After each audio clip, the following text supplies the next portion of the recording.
की जय। हे जगत जननी माँ अम्बे मैया की जय।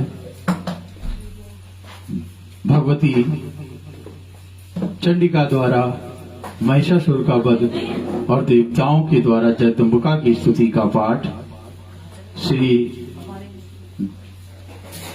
मध्य देवी भागवत में द्वारा मैं कर रहा हूँ। बोली जगदम्बे माता की जय। महिषासुर कहता है, मंदोदरी की एक छोटी बहन थी। उस सुंदरी कन्या का नाम इंद्रमती था। जब वह सौभाग्यवती कन्या विवाह के योग्य हो गई, तब राजा चंद्रसेन ने उसके लिए स्वयंवर रचा। उस सभा मंडल में देश देशांत के राजा उपस्थित हुए। इंदुमती ने किसी एक शक्ति संपन्न राजा के गले में हार डाल दिया। वह नरेश बड़ा ही सुंदर, कुलीन और सुशील तथा संपूर्ण शुभ लक्षणों से युक्त था। उसी समय मंदोदरी की काम के बाण असर होकर गए। वह आतुर हो उठी। इतने ही किसी एक शुद्ध नरेश पर उसकी दृष्टि पड़ गई। वह बड़ा दुष्ट था, किंतु उसके सर्वांग में चतुरता भरी हुई थी। दैववश राजकुमारी के मन में वह जच गया। तब सुंदरी मंदोदरी ने अपने पिता से कहलाया, पिताजी, आप मेरा भी विवाह कर दीजिए। आज मैं इस स्वयंवर के अवसर पर मद्र देश के राजा को देखकर मुझे ऐसी इच्छा उत्पन्न हो गई कि पुत्री की इस बात को सुनकर राजा चंद्रसेन मन ही मन हंसे और उस कार्य की व्यवस्था में लग गए।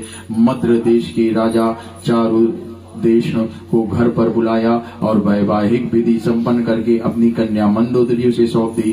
दहेज में बहुत सा सामान दिया। चारु देश भी उस सुंदर सुंदरी कन्या को पाकर अत्यंत हर्षित हो अपने घर को चला गया। रानी सहित राजा चंद्रसेन मन की जलन भी शांत हो गई।